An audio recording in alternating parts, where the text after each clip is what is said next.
Welcome to सिद्धि यात्रा part 51। जय माँ काली जय माँ तारा। आज मैं आपको बताऊंगा कि काम क्रोध मोह माया इस पे वश कैसे करें। इस सीरीज में मैं सबसे पहले क्रोध को उठाऊंगा। क्या आपको लगता है क्रोध करना उचित है या अनुचित? क्रोध को दबाना बहुत ही अनुचित है। क्रोध बना ही क्यों है? क्रोध बना इसलिए है कि आपके अंदर की अतिरिक्त ऊर्जा निकल जाए, या फिर जब आप बहुत ज़्यादा नेगेटिविटी में हो या नेगेटिव लोगों के संपर्क में हो तो कई बार क्रोध करना बेनिफिशियल होता है। कई बार बात से नहीं, डांट से, डंडे से भी काम करना पड़ता है। और जब ये आप नहीं कर पाते हैं तब क्रोध दबता जाता है, उसकी कई परतें हो जाती हैं और एक दिन ज्वालामुखी की तरह वो फूटता है। और जब वो फूटता है तो जो भी आसपास होता है उस सबको जलाकर खाक कर देता है। इसलिए समय समय पर क्रोध करना भी आवश्यक है। यही तो प्रकृति का नियम है। प्रकृति हर चीज सिखाती है। प्रेम करना, क्रोध करना, जो भी प्रकृति में है वो नेचुरल है। और जो आपसे कहता है कि मैंने अपने क्रोध को वश में कर लिया है, 90% वो झूठ बोल रहा है। 10% सच बोलने वाले हो सकता है कि योग साधना करते हो। उन्होंने बड़े ही सालों में, कई वर्षों की तपस्या से, साधना से अपने क्रोध को वश में कर रखा है। तो इसका मतलब क्या हुआ कि क्रोध करना बुरी बात है? बिल्कुल नहीं। क्रोध एक ऊर्जा है, जैसे कि फायर, जैसे कि अग्नि। क्रोध और अग्नि में कोई ज़्यादा अंतर नहीं है। इसीलिए तो कहते हैं क्रोधाग्नि में जल रहा है। क्रोध एक अग्नि है जो अगर बाहर नहीं निकला तो जलाकर खाक कर देगा आपको। आप बोल रहे होंगे कि ये कैसा आदमी है, कह रहा है क्रोध करो। क्रोध करो, लेकिन कैसे उस एनर्जी को आप अपने लिए इस्तेमाल कर सकते हैं। एक बारूद से आप दिवाली के पटाखे भी बजा सकते हैं, जिनको बजाने में मज़ा आता है। हालांकि वे खतरनाक होते हैं पर इतने नहीं होते हैं। छोटे छोटे पटाखे होते हैं, आप लगातार निकालते हैं, बंदर छाप, आग लगाते हैं, भाड़ भाड़ भाड़ आवाज़ आती है और आप खुश हो जाते हैं।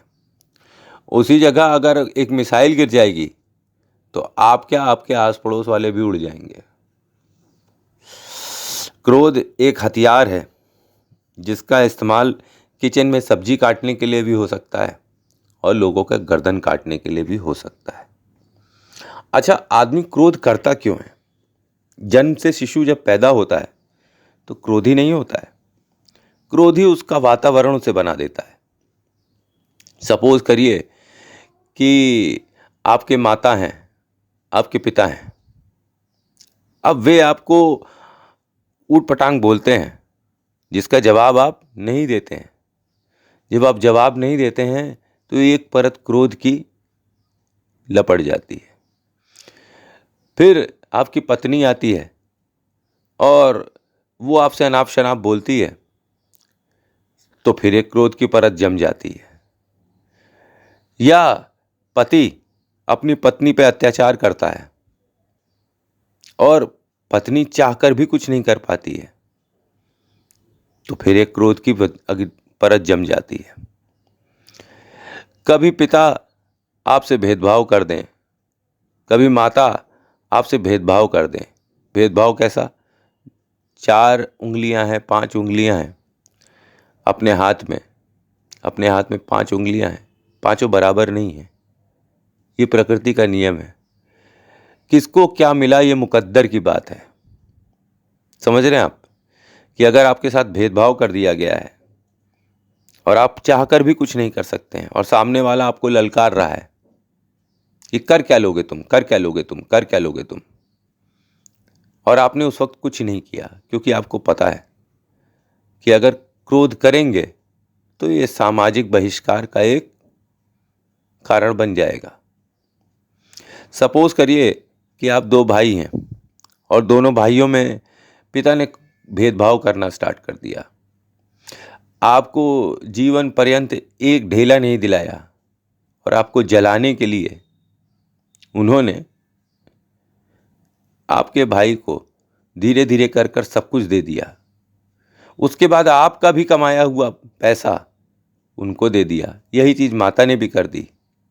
तो आप समझ लीजिए एक क्रोध की परत जमी हुई है, ये कभी ना कभी फूट जाएगी। अच्छा, अब क्रोध करना जरूरी क्यों है? कि कई बार ऐसे लोग होते हैं फ़ायदा उठाने की कोशिश करते हैं कि क्रोध ये तो करता नहीं है, सीधा आदमी है, इसको चाहे जहाँ चाहे वहाँ मार सकते हैं।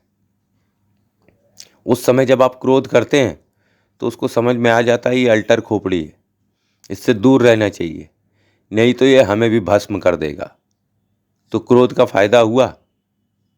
उसी प्रकार से आप अपने क्रोध को किस तरीके से इस्तेमाल करते हैं ये डिपेंड करता है टाइम पर और समय पर। समय पर क्रोध करना भी उचित है और बिना समय जबरदस्ती का क्रोध करना भी अनुचित है। क्रोध करने से क्या मिलेगा? आपके मन को शांति मिलेगी, पर आपके शत्रु भी बढ़ सकते हैं और जो बढ़ते ही हैं। कई लोग बोलते हैं कि मुझे बड़ा क्रोध आ रहा है, अब इसको मैं काबू कैसे करूं? क्रोध काबू करने के कई उपाय हैं। आप जिम जा सकते हैं। आप अपने शरीर को और मन को इतना थका दीजिए कि आपके अंदर ऊर्जा शेष न रहे। तो इससे आप क्रोध नहीं करेंगे। इसके विपरीत आपकी मसल्स बन जाएगी, आपकी बॉडी बन जाएगी। अब भाई आप वृद्ध हो गए तो आप जिम नहीं कर सकते हैं। तो अगर आप जिम नहीं कर सकते हैं तो एक्सरसाइज तो कर सकते हैं। सुबह उठकर आप खूब एक्सरसाइज करिए, खूब एक्सरसाइज। और जब आप एक्सरसाइज करेंगे तो वायु आपके अंदर जाती रहेगी, ये क्रोध की उस अग्नि को शांत करने लगेगी। सुबह उठकर आप ब्रीदिंग एक्सरसाइज कर सकते हैं, अनुलोम विलोम कर सकते हैं। एक नाक से अंदर लेना हवा और दूसरी नाक से बाहर छोड़ना हवा, ये अनुलोम विलोम है। बहुत सिंपल सी चीज़। पद्मासन में बैठकर आप सांस अंदर लीजिए और सांस बाहर लीजिए, पहले दोनों नाकों से। जब आपको लगे कि अब आपकी श्वास नालिका साफ सुथरी हो गई है तो आप एक नाक को दबा के एक हाथ से दूसरी नाक से सांस लेना स्टार्ट करें। ऐसा 5-5 मिनट पर करिए और 20-25 मिनट भी आप करेंगे तो आपके अंदर की जो अतिरिक्त ऊर्जा है वो शांत हो जाएगी। तीसरा तरीका ये है कि आप स्माइल करना सीखिए। हर व्यक्ति को जो आपके सामने आ रहा है उससे मुस्कुरा कर बात करें, मुस्कुरा दें। अगर गाड़ी आप चला रहे हैं और सामने कोई आकर खड़ा हो गया मूर्खों की तरह, तो बोलते नहीं है साला सामने खड़ा हो गया है, दिखाई नहीं पड़ रहा है ना। उसके विपरीत अगर आप जरा सा मुस्कुरा दें तो सामने वाला व्यक्ति भी मुस्कुरा देगा। क्रोध का कोई जगह ही नहीं रह जाएगा। एक और तरीका है जिससे क्रोध को मैनेज किया जा सकता है, वो है पंचिंग बैग। बॉक्सिंग सुनिए ना आपने, आप एक घर में पंचिंग बैग मंगा लीजिए और सुबह शाम उस पंचिंग बैग को खूब मारिए, खूब मारिए, खूब मारिए, जी भर के मारिए। मान के चलिए कि जिस व्यक्ति से आप क्रोधित हैं और कभी पद की वजह से कभी किसी वजह से आप उस पर क्रोध नहीं कर पा रहे हैं, तो उस पंचिंग बैग को ही आप वो व्यक्ति मानकर इतना मारिए कि आप थक जाएं। आप बिलीव करिए, आप बहुत ही ज़्यादा चमत्कारिक रूप से क्रोध को वश में करने लगेंगे। क्रोध को वश करने का एक और तरीका है। अगर इन सब चीज़ों से भी आपका क्रोध वश में नहीं आ रहा है तो क्रोध करने का एक और तरीका है। अगर आपके घर में एक सुनसान कमरा है, मतलब एकांत कमरा है, या कोई एकांत जगह आप जानते हैं, मान लीजिए गंगा जी के घाट पर, जहाँ पर कोई नहीं हो, कोई भी आसपास ना हो, कोई जंगल हो, गंगा जी ज़रूरी नहीं, कोई जंगल हो, कोई एकांत स्थान हो, वहाँ जाके आप पूरी ऊर्जा के साथ चिल्लाइए, अपने मन के सारे विकार बाहर खोल दीजिए, खूब चिल्लाइए तेजी से। आ आ अपने अंदर की ऊर्जा को बाहर निकालिए। अगर इसे आप बाहर नहीं निकालेंगे तो आप कुंठित हो जाएंगे, अपने परिवार का नाश करेंगे और दूसरों का विनाश करेंगे और स्वयं का भी विनाश करेंगे। उस एकांत स्थान पर जहां आप अपनी ऊर्जा को बाहर निकाल रहे हैं, वहां आपका जो मन में आए, जो दिल में आए वो कहिए। लोगों को गाली दीजिए, चिल्लाइए, खूब खूब गुस्सा होइए, खूब गुस्सा होइए, अपनी सारी ऊर्जा को वहां से निकाल फेंकिए।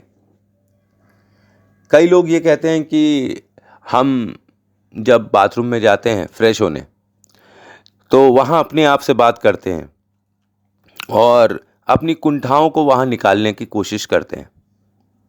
ये भी एक सही तरीका है, क्योंकि हम सब शहरों में रहते हैं, गांव में थोड़ी रहते हैं। तो चिल्लाने से अच्छा है कि बाथरूम में जाकर जिसको गाली देनी हो उसको दीजिए, जिसको जो बुरा भला कहना हो कह दीजिए। जब आप ये सब कहते कहते थक जाएंगे तो आपकी ऊर्जा निकल जाएगी। पर इसमें भी नीच और निम्न किस्म के लोग आपका रास्ता रोकेंगे, क्योंकि जब भी आप याद रखिए पॉजिटिव चालू होगा तो नेगेटिव ज़रूर आ जाएगा। आप बाथरूम में अपने आप से बात कर रहे हैं, गालियां दे रहे हैं, और बाहर आपकी पत्नी आके कान लगा के सुन रही है। अब वो कहती है मुझसे भी बात ना करो, उससे भी बात ना करो और अपने आप से भी बात ना करो। उसकी इच्छा है कि आप अपना दम घोट कर मर जाइए। सामने वाला आपकी चिंता कभी नहीं करेगा, ये बात आप हमेशा याद रखिए। आपको अपने आप को संभालना है। किसी ने आपका ठेका नहीं लिया है, सब अपने लिए जी रहे हैं। ये बात बड़ी विचित्र लगेगी आपको, पर यह सत्य है कि जब भी कभी आप अपना एंगर मैनेजमेंट करने की कोशिश करेंगे तो कोई मूर्ख जरूर आएगा जो आपका रास्ता रोकेगा, कहेगा कि तुम ये कह रहे थे, ऐसे कह रहे थे, वैसा कह रहे थे, अकेले में कह रहे थे। अरे अकेले में कह रहे थे फिर भी दिक्कत है। ऐसे नीच व्यक्ति का परित्याग कर दीजिए, क्योंकि वो नहीं चाहता कि कभी भी आप सही रास्ते पर चलें। आप बहुत कोशिश करेंगे पर दुनिया आपको रोकेगी। कई लोग कहते हैं हमने तो संन्यास ले लिया, अब हमने काम क्रोध मोह माया पर वश कर लिया है। जरा उनको उनकी माँ बहन की गाली देना चालू करिएगा तो पता चल जाएगा कि कितना क्रोध उन्होंने वश में कर रखा है। हर चीज को इतना करिए कि उससे मन उकता जाए। जब मन उकता जाएगा तभी आप ध्यान कर पाएंगे। नहीं तो जब आप ध्यान करेंगे तो जिन जिन लोगों ने आपके साथ गलत किया हुआ है वे सब आपके ध्यान में आने लगेंगे और फिर आपका मन भटकेगा। आपका पति शराब पीकर आता है, बहुत गालियां देता है, आप कुछ नहीं कर सकते, इसलिए कि अगर आप कुछ करेंगे तो भाई जो सोशल सिक्योरिटी है कहीं वो ना चली जाए हाथ से, जो पैसे आ रहे हैं वो ना चले जाएं हाथ से, जो जीवन हम जी रहे हैं वो भी हमारे हाथ से ना चला जाए। जब आप इसको ज़्यादा दबाएंगे, दबाते रहेंगे तो आप कुंठित हो जाएंगे और ये कुंठा किसी न किसी रूप में आपको मारती रहेगी, आपको ध्यान नहीं करने देगी, आपको सही रास्ते पर चलने नहीं देगी, सही बातों को सुनने नहीं देगी। आप अपना क्रोध फिर किसी और पर निकालने लगेंगे जो आपसे कमज़ोर होगा, जिसको आप कमज़ोर समझते होंगे। कुछ नहीं तो बच्चों को ही दिखाने लगेंगे, देखो देखो ऐसा हो रहा है, देखो देखो वैसा हो रहा है। अब आप अपने क्रोध में अपने बच्चों का भी सर्वनाश कर रहे हैं। उनके अंदर भी वो क्रोध आप धीरे धीरे कर कर भर रहे हैं। देर सवेर ऐसा होगा कि जब बच्चा बड़ा होगा तो वो भी क्रोधी स्वभाव का हो जाएगा कि जब हमें मरने के लिए छोड़ दिया गया तो कोई नहीं था। जब वो सबल होगा तो वो आपसे बदला लेगा, जरूर लेगा। ये जो दबी हुई भावनाएं हैं क्रोध की, इसको निकालना अति आवश्यक है। देखिए, बात करते करते 15 मिनट्स हो गया। जय माँ काली, जय माँ तारा। आप अपने क्रोध को वश करें, यही मेरी इच्छा है। कहीं एकांत में जाकर गला फाड़ कर चिल्लाइए, गला फाड़ कर गालियां दीजिए, गला फाड़ फाड़ कर बुरा भला कहिए, और जब वापस आइए तो शांत चित्त से आइए। एकांत इसीलिए अच्छा होता है। एकांत में आदमी ध्यान करता है, ये कोई ज़रूरी थोड़ी नहीं है। एकांत में आदमी गालियां देता है, चिल्लाता है, तो उसकी जो दुर्भावनाएं होती हैं वो वश में हो जाती हैं। Thanks for watching. जय माँ काली, जय माँ तारा। आप सबका भला हो।